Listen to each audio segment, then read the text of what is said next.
how do you see the future of work related to innovation? Let's narrow it down a little bit. That's really interesting. I'm not sure.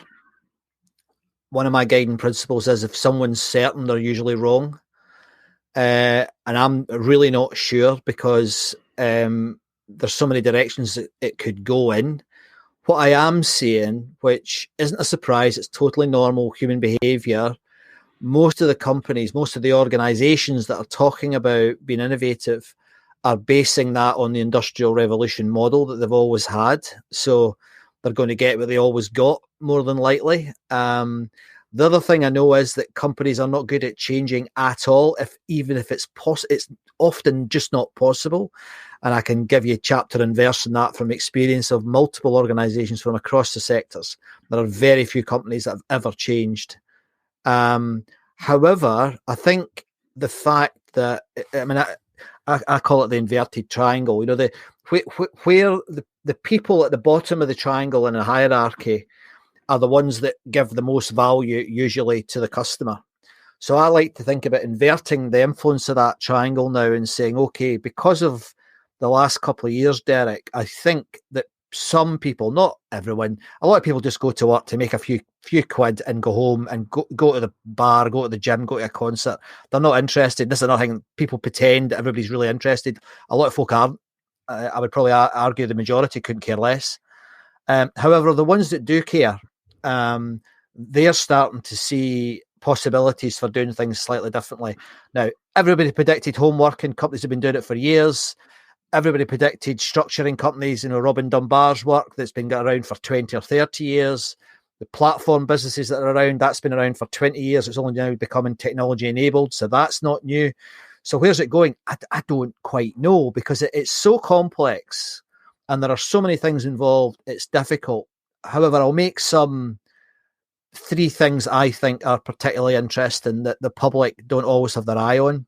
The first one is the obvious one everybody talks about, and I won't dwell on it, but that's technology and in specific technologies around artificial intelligence.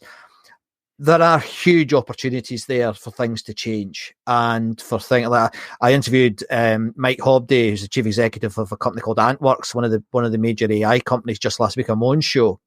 And he said, well, it's so exciting because what the public don't see is the rate of change. It is what's called exponential. And his perspective was, and I'm quoting Mike here rather than my own opinion, but his perspective was, it is about enriching lives in a different way at work and taking away a lot of the hassle. It's as simple as that. So I think the future of work might involve less hassle. I doubt if it'll involve less paper. Everybody talks about the paperless office. That's not going to happen anytime soon. But even last night, I was at a burn supper last night, Derek, as you'd expect. And next to me was a senior lawyer from one of the big legal firms in London. And she said, and this is obviously not a surprise to you and I, but she said, the job of a paralegal has gone, it's been taken out because all they did, very important role, but what they did was they looked at case studies and they looked back in time at what the case may be for a particular client. That's now been done by AIs and been done better, faster and deeper than it's ever been done before. Major change. So the legal industry is having to really change because the natural hierarchy for progression, they all started as paralegals, has basically gone. Same thing has happened in medicine. When your GP, if you've ever been to a GP, we all know that nowadays they sit in front of a laptop looking at your symptoms and looking for outcomes. That's not a job for a human anymore. So that's going to be taken out. So all of that stuff's going to happen. So that's the more obvious stuff. But behind the scenes, there are two other technologies that I'm interested in that I think are really important, but aren't commonly on people's radar. The first one's biotechnology. One of the reasons we got to the vaccines for COVID so quickly is because in the biotechnology world, it is going so fast.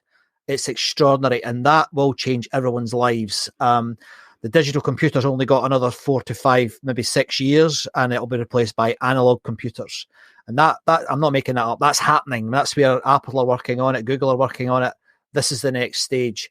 And that is going to be fascinating because things like, technology storage, it's emergent, but if you've got a sugar cube of DNA that could hold all of your data for all of your life and have room to spare. A piece of DNA, a cube of DNA that's the size of maybe a large table could take all the data in the world and have room to spare. So that is going to be absolutely revolutionary. Never mind cloud, that's going to be revolutionary.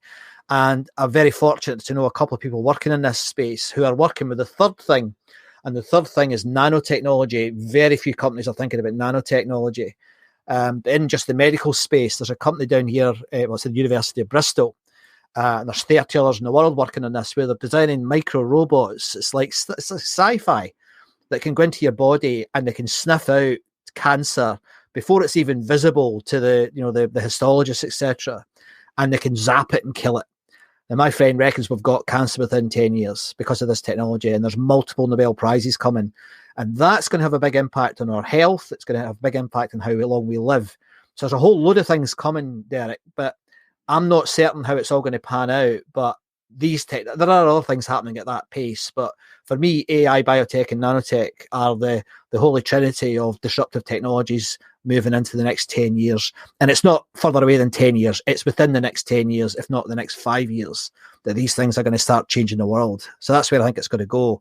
But how it's going to be impacted, how it's going to be translated in organizations, I don't know. I mean, I think the primacy of the city in the UK will diminish. That's because, again, AIs are starting to do investments. AIs are starting to control pensions. So a lot of these things are going to diminish. And that's exciting because I think we've been too beholden to the city for far too long. They don't add value, significant value, or at least they think they do, but I don't believe they do today. Maybe they did 30 years ago, but today I don't think they add the same value. And that's not a political statement.